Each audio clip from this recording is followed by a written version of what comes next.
Hello, everyone, and welcome to the Learn to Love podcast, your guide to everything love, sex, intimacy, and relationships. Each week, your host, Zach Beach, interviews new experts on love, including couples therapists, relationship coaches, sex educators, and best-selling authors. Learn the best tips and cutting-edge wisdom to better love yourself, others, and the world. Thanks so much for joining us. We hope you enjoy the show. Hello, beautiful souls. I'm so positively delighted that you could join us on the Learn to Love podcast. I am your host, Zach Beach, and for today's episode, we have the incredible couples therapist, relationship coach, and author, Julie Menanno. With over 1.3 million Instagram followers, Julie's relatable advice and real-time couples therapy sessions have made her a trusted voice in relational health. She created the Secure Relationship, a platform that has reached millions worldwide with a mission to dismantle the barriers that keep people from experiencing the joy of deeply connected, secure relationships. She came onto the show to talk about her book, Secure Love, Create a Relationship That Lasts a Lifetime. And it was such a joy to have her on the show. We've had a few shows already on attachment theory, and for good reason. It's useful for everyone who wants to be in a happy partnership and a way to understand conflict in relationship. Because everyone, every single human being on this planet needs connection, love, belonging, safety, and validation. And it's creating that foundation that will create a lifetime of happy, secure partnership. So without further ado, let's begin. Hello, Julie. Welcome to the Learn to Love podcast. How are you today? I'm good. Thank you for having me. Yeah, thanks so much for coming on. I know we're going to have a very rich conversation, and I was very happy to come across your work. Not only is it prolific and insightful, but you really resonate with a large audience. And I'm curious what you find is resonating most with folks. I think that looking at relationships through the lens of attachment theory is probably the closest science has come to really understanding how relationships work on the most fundamental level. And so I think it really resonates with a lot of people. And that's what I specialize in is attachment theory. I think that, there is a trendy aspect to it, although it's not a trend. We've been doing attachment theory for decades. It was created over 100 years ago. But I think that, if you for those who are familiar with the terminology, we have like anxious attachment, avoidant attachment, disorganized attachment, secure attachment. And I think sometimes that can be a little bit of a box for people. But, if you just look at attachment theory as a whole, it's a beautiful theory. And it encompasses so much more than a lot of what you're going to hear the simplified version of, like on social media and such. So I think it just really helps most people make sense of themselves, make sense of their partner, and make much better sense of their relationship. And of course, if we want to make changes, the precursor to change is always going to be understanding the real problem so we can start to shift that and do things differently. So I think, what I'm providing for people is one, here's how you can make sense of this big mess that you might be in with your relationship. And two, here's some really practical tools that you can use to reverse and pivot and make things more healthy and secure and thrive emotionally. I love that. Here's how to make sense of the mess you're in. Yeah. And I think, relationships can be messy. We can find ourselves in conflict even when we don't want to be. And I love how you also said that precursor to change is understanding the real problem, looking at those deeper issues that are going on. And I like how you mentioned like attachment theory is fairly robust. It's been around a while. And I do think it points out to our deep human need for attachments, for connection, for belonging. I am curious what role you see social media playing in this, because on the one hand, social media can create feelings of isolation and loneliness and comparison, comparing ourselves to others, comparing our relationships to other people's relationships. Because, on social media, you don't see the mess. You see the smiling photos and the vacation photos. Right. But we can, of course, gain really important knowledge about our relationships, for example, like on your social media. So how can we kind of use social media and find the knowledge out there in a more life and love-serving way?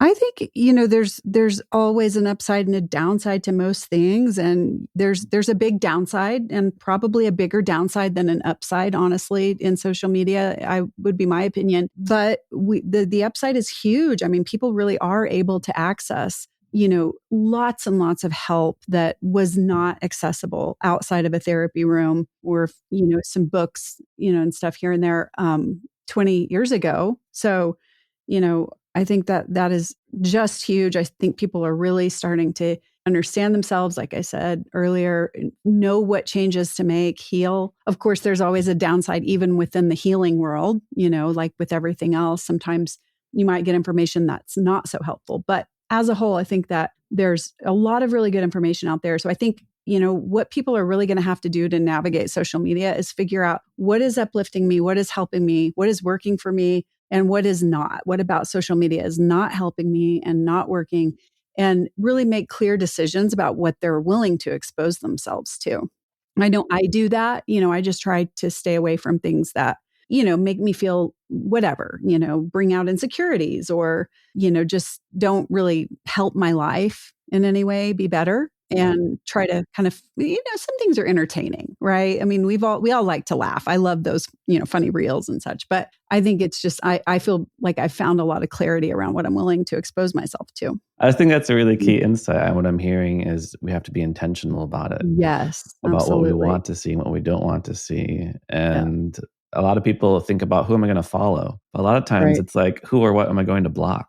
Right? If you are in a bad mood, well, time to fill your feed with puppies and kitties, Yes, yes, absolutely. And at least we have, everybody complains about these algorithms, but at least we have some power over what does come our way. So that's, I guess, an upside to to the evil algorithm, right? Yes, it absolutely amplifies more intense things. Yes. So, our topic for today is on attachment theory, on secure love, based around your book, Secure Love Create a Relationship That Lasts a Lifetime, which came out about a year ago. It's almost like your 1 year Mhm. anniversary. It almost Happy is. Yeah, anniversary I of your didn't book. even think about that. Yeah. So, you already kind of mentioned how attachment theory has been around for a long time. And there are some books out there. I don't think there's a glut in any way. But what compelled you to write your own take on building secure attachment? Well, I have I am a practicing couples therapist. That is my first role. That is my first passion.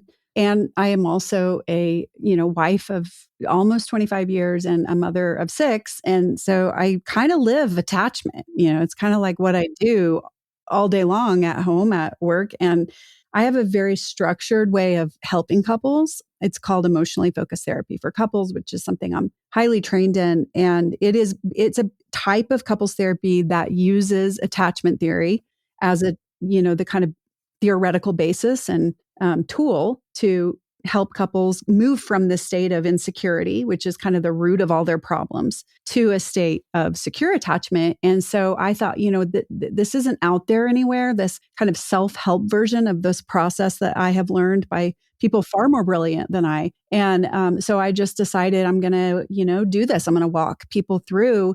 Most couples are going to fall into this anxious attachment, avoidant attachment dynamic on some level. Some are more clear cut than others, but most couples are going to fall into that. It's kind of like a relationship balancing act and a natural way that a system will try to find homeostasis.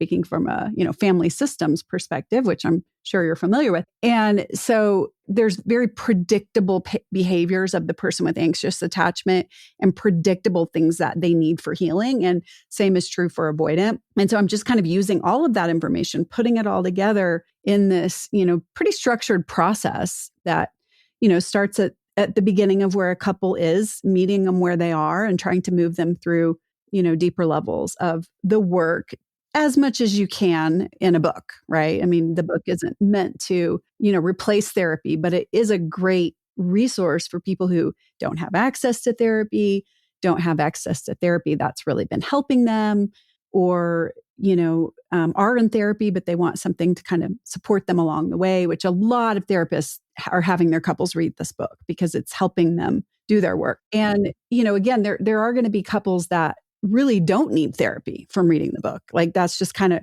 they're already kind of skating along and they don't have like, the worst problems in the world, but this book is going to be enough, for many couples to kind of just push them past that block, that one last block that they're experiencing together. I like how you mentioned that as a couples therapist, wife of 25 years and mother of 6, you live attachment. I do. And I do. And a person in my own skin, right? Because we also have this relationship with ourselves. So, Because I think it's really important to recognize that this does go back. This does go back to Mhm. our own childhood and how we were raised. And I Very wouldn't much. mind starting there. Like, let's talk Yeah. about parenting. I'm a new parent. I'm a soon to be Mhm. parent. What does my Congratulations. new Oh, no, this is hypothetical. Oh, Sorry. oh, oh, sorry. Sorry. I was Let's like, are you a new say parent or a I'm a soon new to be parent. parent? Yeah. For- Hypothetically, if I was a new parent or soon to be new parent, what Yeah. does my new, young, developing mind need the most? Okay, so we all know that you need to bring your child into the world and give them proper physical care, right? Like you need to feed them good food. You need to, do all the things that we all really just intuitively know that needs to happen with good parenting. We know we want to try to get our kids into good schools and all of that stuff, get them in learning, becoming their best self. But a lot of times, and I think this is shifting, as of late, people are becoming more aware of this stuff, but we miss that like emotional health piece, which is huge. I mean, it is equally, if not maybe even more important than physical health because people who are emotionally healthy, well, I guess they're on equal playing fields. I mean, people who are emotionally healthy are that's so tied to physical health, and people who take good care of themselves physically are going to find it easier to be emotionally healthy because they feel better. But it really cannot be understated how important learning to help your child with their feelings, help them learn how to access them, name them, understand them, organize them, and talk about them in a way that's actually healthy. Sometimes we can talk about feelings in ways that aren't so healthy, and help them express them and then help them learn how to manage them. Because what happens is if kids don't get that guidance, they're going to figure out all sorts of ways to manage their emotions and probably not in the healthiest ways possible. They're going to either some people learn to just kind of ignore them, stuff them away, and then that becomes a problem because then, their feelings are still there. They're going to be acting them out in all these ways. And it's going to, the inability to connect with your own self emotionally also gets in the way of your ability to connect to others emotionally. So it can feel kind of isolating.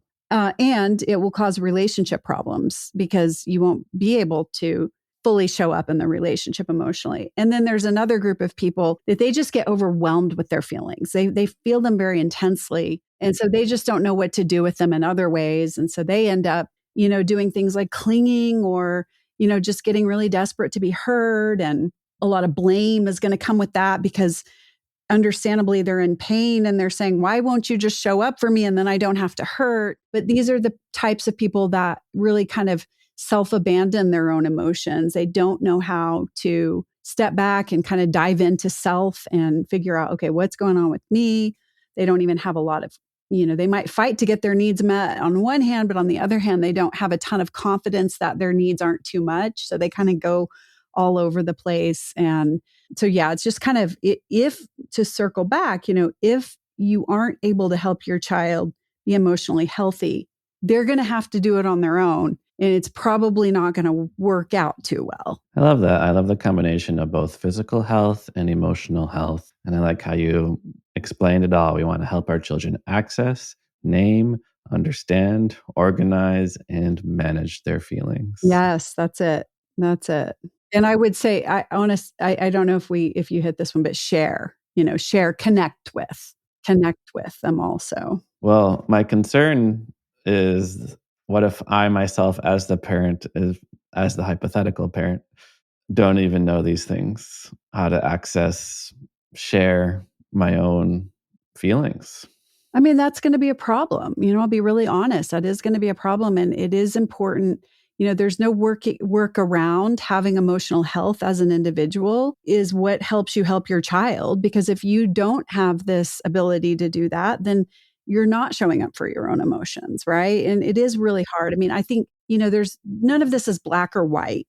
Sometimes people aren't, people manage to be good parents in spite of a lot of blocks that they have as people. So I don't want to scare people. However, the reality is that, there's no substitute for becoming emotionally healthy as an individual, as far as, helping your child, know how to manage their emotions, but also having a good relationship with them, that they feel a secure attachment, they feel a sense of groundedness in the world. And, what happens when people don't know how to have a good relationship with themselves, which is largely defined by how they do their own emotions, then it is much more difficult to show up for other people. You don't know how. You try to help them in the same faulty ways that you might be helping yourself. And again, there's varying degrees here. Some people are more emotionally healthy than others, but they still have some blocks. So I'm just always looking at, let's take a person from where they are, right?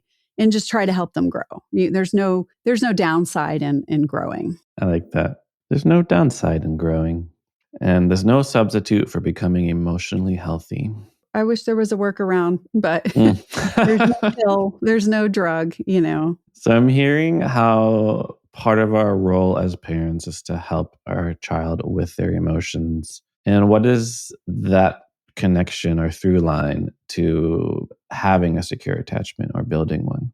Yeah. So if you are helping your child with their emotions and responding to their emotions in a healthy way, you're sending all of these messages, either explicitly or just implicitly and unconsciously. You're sending these very clear signals that meets the child's attachment needs. The attachment need to feel seen, to feel understood, to feel responded to emotionally, to know that you're valuable, to know that even when you mess up, you're lovable and you're not a failure, to know that your emotions aren't too much for them to handle and help with, or you're not going to have these normal child emotions and then they're going to get all dysregulated and overwhelmed. And, it's the same the same messages that we really need from a partner to feel safe and close, from even attachment needs are at their height, at their peak. We have more attachment/emotional needs from parents and romantic partners later. But even in the workplace, I mean, think of it like you to have a collaborative conversation with a coworker, like you do need on some level to know that they're willing to understand you and willing to hear you out. And it's really no different. And so somehow we make this leap into the family, and whoever goes around saying like, it's really important to me to know that my child feels understood by me. I mean, that's just not normal language, right? But we need to normalize that, because that is a huge part of emotional health, and the ability to do well in life is about having supportive relationships where you feel understood and emotionally validated. So when those needs are met most of the time, then the child gets to feel like, hey, I don't have to walk around with a lot of shame. If I need help, if I need emotional help, I don't have to be alone with it. I don't have to be told my feelings are irrational. Someone's there to sort of walk me through the practical problems of life without telling me, either just going straight into fix-it mode, which fix-it mode can be very important, but we need to kind of hold those emotions first, or without telling me I'm weak for having these bad feelings, or I shouldn't have these bad feelings, or whatever. And it just creates in their body a felt sense of safety, a felt sense of like not anxious, not empty, not sad. And from that place of ease, I'm not saying it's 100% of the time. We all have things that come along in life that throw us off, but secure children and secure adults can get back on track relatively quickly. From that, the child just has more ability to go explore the world and learn. Their energy is eased up for moving toward the positive instead of just living in a constant state of like disconnection or anxiety. And then they also have the tools to connect better with others. And they don't need to go acting out their emotions all over the place. They don't need to become performing robots in order to have, a strong sense of self. They tend to just kind of gravitate and do well at what they enjoy doing. But there's all, this isn't about, just becoming an emotional basket case and wearing your emotions on your sleeve all the time and, living in a van down by the river or whatever, which is fine for some people to choose that. But it's about being able to function really well in the world because of this emotional safety, confidence that you can handle your emotions if you need to, confidence that when bad things come your way, I can get by. I have resources here. I have inner resources. I have external resources because I know how to have solid connections with others. I love so much of what you just said. I'm hearing the word safety come up again and again on how important it is to have that emotional safety. And I also like how you mentioned the importance of being understood and emotionally validated. Right? No couple goes to therapy saying, my partner understands me too much. Never. Said a couple in therapy, never. And I'm curious what you consider to be the core adult attachment needs, because you do write in your book that the bond is strongest when each party's attachment needs are being met. Yeah, it's a very similar list as it is between parent and child. You're going to add some different layers to that because with the romantic partner bond, it's more of a reciprocal relationship. Like a parent, it's not super appropriate for a parent to feel emotionally validated and understood by a young child. The young child doesn't have the capacity to provide that. It's not their job to provide that. They need their emotional needs met. And over time, they grow into being able to provide that. But it's too much for them to take on the parent's emotional world. That's not the case between partners. Between partners, it needs to be reciprocated. It's like we both have these emotional expectations. We both need to feel generally understood and validated, and like I can trust you to show up for me in the way that, we both feel safe and we both don't have to feel anxious and worried and angry with each other all the time. Both partners need to feel, in the vast majority of romantic relationships, wanted and responded to physically, sexually.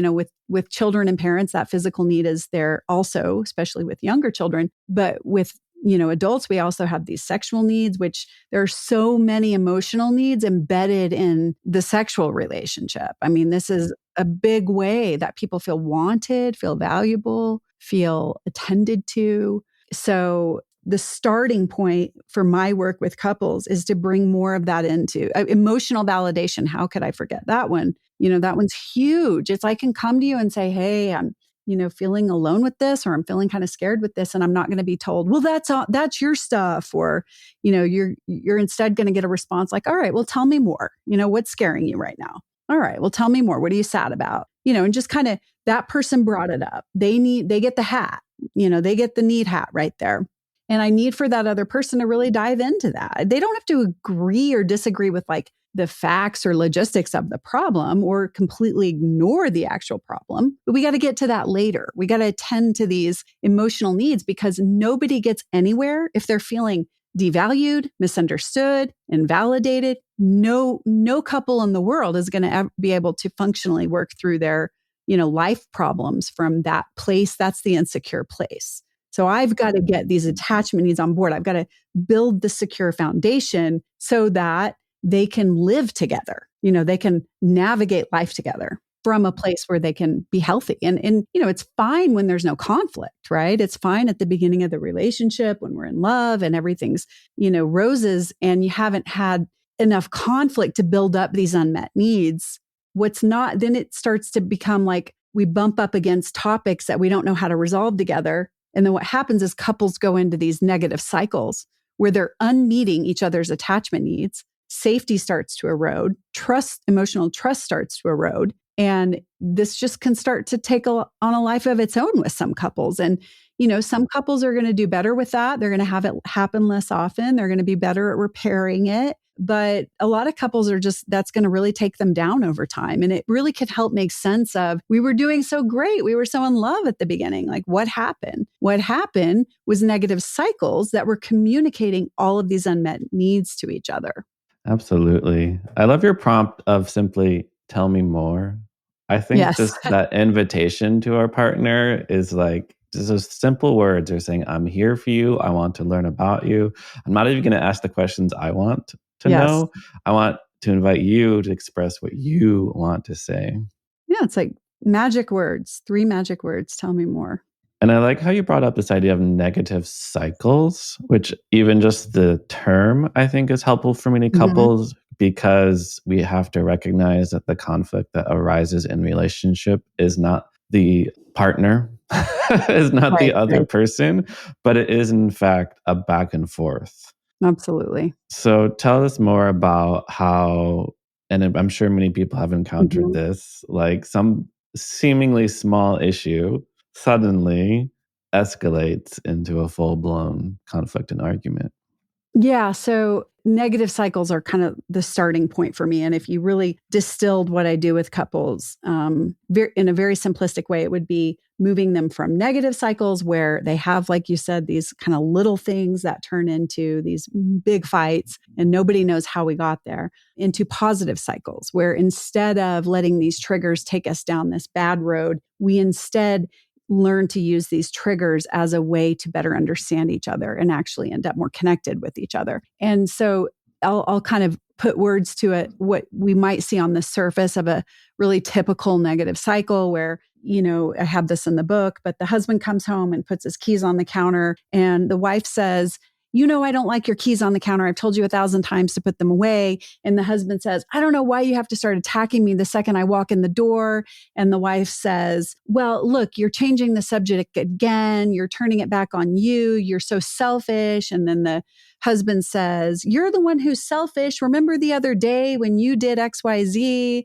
And then the wife says, it comes back with some protest. And then eventually the husband just sort of shuts it down and says, you know what? I don't want to fight, and disengages from it. And then there's this kind of period of tension between the two of them where they're both, kind of licking their wounds, but then the anger dissipates, they start to miss each other, and then they kind of ease their way back, but they never really talk about what happened. They just kind of go, oh, we'll never do that again. I'm sorry. I'm sorry. The core issue, though, is that they're communicating in ways that are not meeting each other's attachment needs. So if you look at it from like what happened just now on a purely attachment level, it's going to be, the wife is saying, I've reached to you, the clean house, the organization of the house helps me feel settled inside. It helps me not have to kind of always worry about the loose end so I can have a good night with you.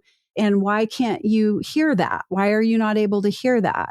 And then, from the husband's perspective, it's, why do I always have to be defined as a failure? Why is every little thing I do failing? I do so much good stuff in this world and for us, and I clean the garage and all this stuff. And why do I have to be defined by what I'm not getting right? Right. And then they get defensive and then they send the message, here we go again. There's no way to reach him. There's no way to help him understand the pain I feel about not being responded to.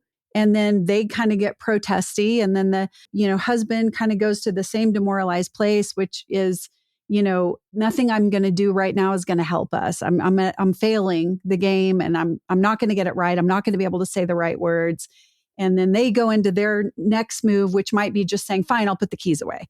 And then the partner is hearing, they're really still not hearing me. I'm still not able to reach emotionally. And then eventually the husband says, there's absolutely nothing I can do here. I'm just a failure. I'm failing. And then they shut it down. And so that's kind of a very simplistic description. But what essentially happens is usually there's going to be one partner who is more likely to bring up issues, and the other partner is more likely to play defense. And that might shift around sometimes. But typically we have the anxious partner who their role is kind of constantly trying to close the emotional distance, feel close, hear each other, work through this stuff, but often not in, they have, trust me, that the anxious partner has their, blocks, and they don't usually bring this up in the healthiest way possible. And then the avoidant partner, their goal in the relationship, their MO is, let's just keep things from getting worse. Right? Let's just avoid the conflict so we don't go down these bad roads. And then again, they get into these loops where the anxious partner brings it up in a way that's kind of attacking and not vulnerable. And then the avoidant partner, they go understandably to a place where they feel attacked, but they're not able to, kind of access their own emotions. So they're not able to go, the magic words, tell me more. So then they go into, I've got to defend myself. I've got to change the way they're viewing me. I got to let them know I'm not failing. And then it just gets caught up in this terrible thing where they're just triggering each other. They're both feeling misunderstood, unseen, unresponded to, demoralized, defined as a failure, blah, blah, blah. And so what is different is when this couple can start moving into, okay, this is one of those places where, it's a hard place for me when I feel like a failure. What I want to do is just start defending myself and telling you how, getting you to see how great I am. But I recognize that then that leaves you feeling unseen and misunderstood, and help me understand what's going on for you. And in that, they're able to have more rich emotional conversations about their real needs. And then they end up, feeling bonded and much more able to reach each other's like surface level needs. I mean, after a conversation like that, the husband is far more likely to go, oh, you know what, this is really important to her, this key thing. It might seem so little to me, but for her, it's about a feeling of security or whatever. And I'm perfectly willing to put the keys in the drawer. Or the wife might be more capable of going, you know what, he does do so much. And I don't want to sit there and send messages that he's just defined by all the things he gets wrong. So I'm going to let the keys go this time. Or I'll bring it up later and say, hey, honey, will you know how much this means to me. Will you kind of try to remember it later? So they're working together instead of pushing each other away. And in the process, they're building up emotional closeness that's going to give them more resilience later to all of these little conflicts in life that come their way. And we're getting down to the root problem that keeps getting pushed under the rug because they simply don't know how to deal with it. I know that's a lot. No, I love the breakdown. I can see the scene in my head. I mean, whether it's the keys or the other things around the house, I see the elevation. And the essence I kind of got was a sentence you said is that often in conflict, we're communicating in ways that are not meeting each other's attachment needs. Absolutely. That's the core root of the problem. Yeah. We're often told how important it is to communicate. Well, it's not just, talking about the weather here that needs to happen in relationships. We need to communicate something very specific in a very maybe nuanced or just caring and kind way. Yeah, really at the end of the day, it all kind of circles back to basic care and respect for another human. It's not so complicated when you really break it down. The problem is that, for people who have all this relationship turmoil that they grew up with and never learned how to communicate well. And maybe, a lot of us learn, be polite to people outside of the family. And we kind of have that one down. But there's so much emotional need and emotional stuff that's going on within the family that, that's not happening. And then they get in these relationships and they're all of a sudden like everything they do outside of the relationship that works with their friends or at work or whatever doesn't work in this relationship. And then they go, well, it must be you because I have all these great relationships outside of this relationship. And so, it really does come down to basic love and care. And there, of course, there's much more need in a romantic partnership than in all those relationships outside of that, which is why they're easier too. That's another good reason why they're easier. And I wouldn't mind going to something you said a little earlier, which is how we can use triggers as a way to better understand each other. Because in your little key story, for example, on the one hand, I'm empathizing with the wife who feels like, I told you 1,000 times to do this thing and you're not doing the thing. And it seems like, well, yeah, we would want that in relationships, like our request to be fulfilled. But then on the other hand, I'm like, it also takes 2 seconds for you to put the keys on for the wife to just to say, oh, my silly, cute husband putting the keys there. I will put it on the hook every day. And that can be our cute little ritual together. Totally. Because there's triggers, on both sides. And it really, it's like, that's the thing is like, there's not always one solution to the problem, right? The solution might be going ahead and just doing it because you can see your husband for the bigger picture of who they are and that, they're distracted, whatever. Or the other thing might be, fighting for it more with healthy assertion. So there's not always a a clear-cut answer to how to do it. The only clear-cut answer is before we get to a clear-cut answer, we just have to meet each other emotionally in this. The keys mean something. They mean something to that first partner. If they didn't mean anything, they wouldn't fight for it. Maybe that partner has some self-work to do around the keys.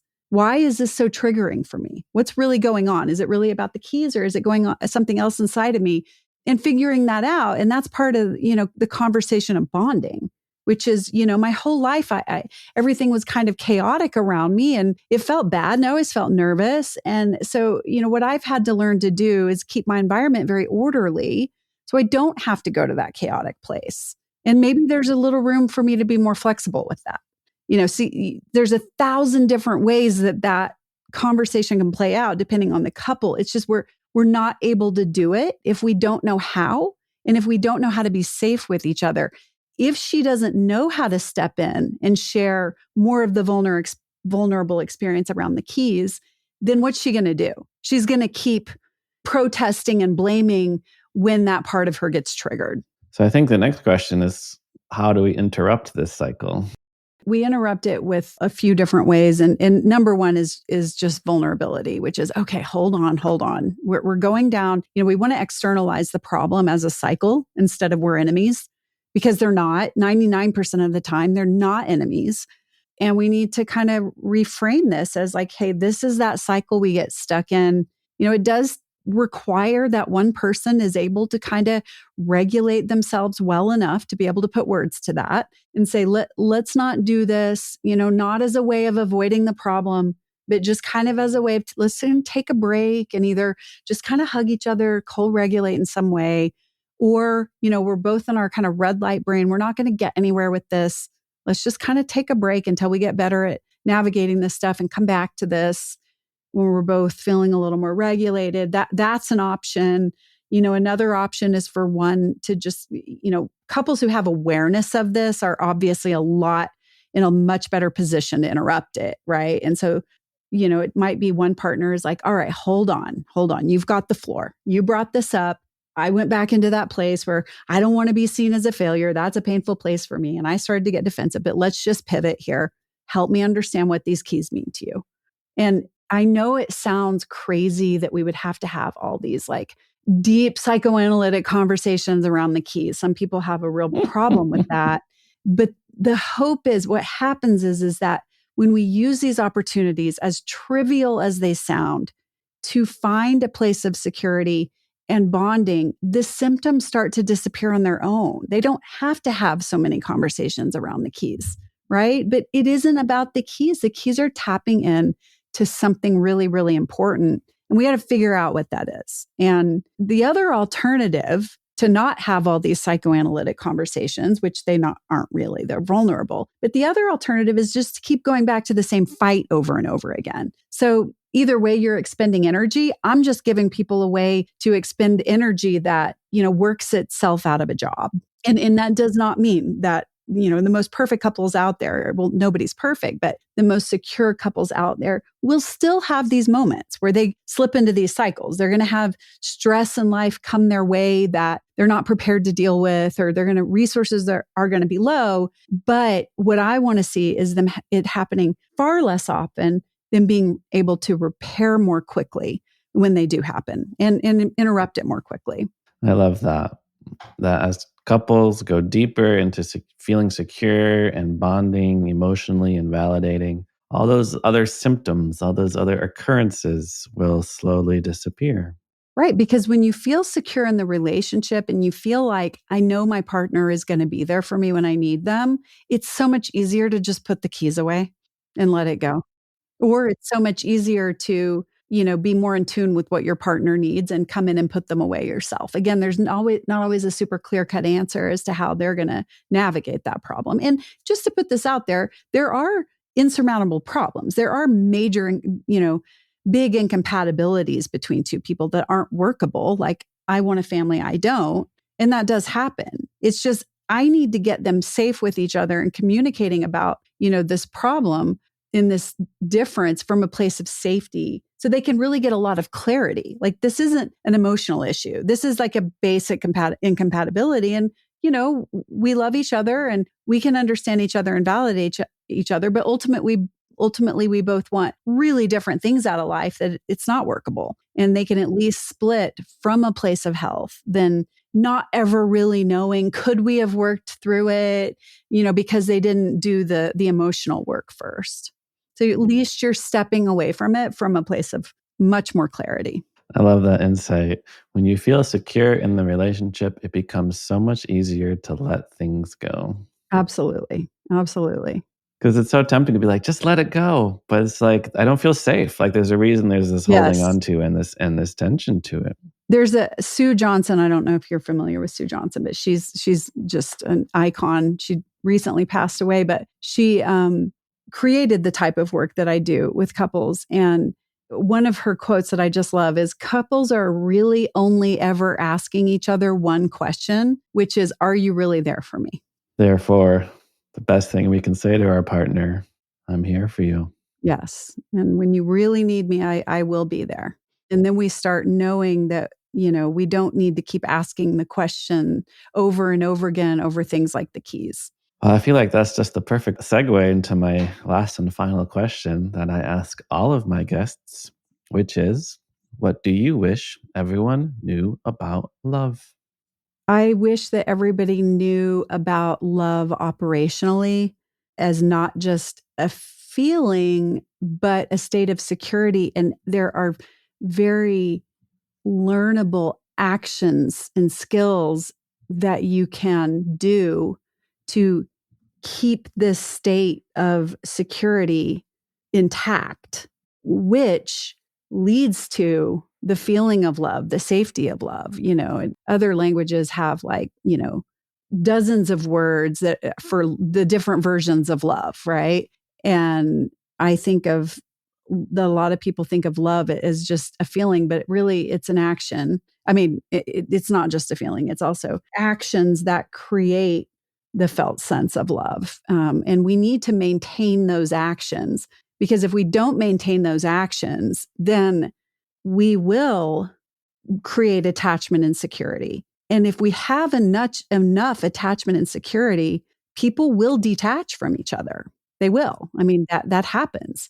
And they no longer have the same emotional expectations. And that is when you kind of lose, the version of a romantic love and partnership. So I don't know if that's a very clear-cut answer, but It's a very clear-cut answer. And it's like the perfect answer for the Learn to Love podcast.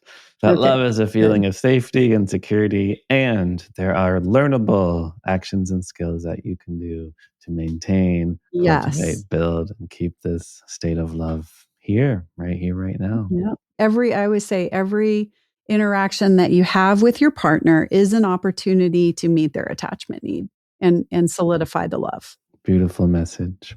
Well, thank you so much, Julie Menanno, the author of The Secure Relationship. For our listeners that want to learn more about you and potentially work with you, how can they find you?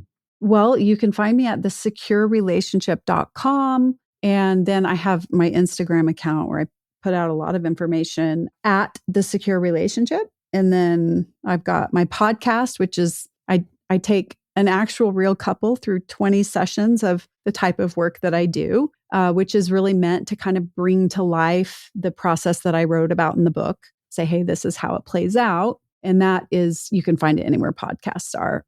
So it's called the Secure Love Podcast. So I want to point out that 20 session piece just because I feel like it's important. As easy as this hour-long podcast has made it seem to cultivate these skills, I think we can both agree it takes time and it takes work and it takes intention. Oh my gosh. And 20 sessions is at the extreme low end for most couples out there. I maybe not the extreme low end, but yeah, I mean, getting a couple through it all in 20 sessions is a feat. I am pronouncing that correctly, like Menanno? Yes. Awesome. Because I wanted to thank you, Mrs. Menanno, and wish all the little Menannos of the family well. They're big Menannos now. They're Okay. 23 down to 13. So Okay. so Big and anymore. little Menanno, and wishing you all to the Menanno family. It's been wonderful to hear this take on attachment, these skills that we can develop. and just how experienced you are, both personally and professionally. And it's wonderful to hear the wisdom and work that you're doing in this world. So thank you so much. You're so welcome. And I really appreciate you having me on. And thank you, listeners, so much for listening. I hope you remember all of the valuable lessons that Julie shared with us today, including the precursor to change is understanding the real problem. Our children need not just physical health, but emotional health too. So learn to help your child access, name, understand, manage, and organize their feelings. As adults, our attachment bonds need to be more reciprocal, which means validating each other. We must communicate to our partner in such a way that it meets their attachment needs. When you feel more secure in a relationship, it becomes so much easier to let things go.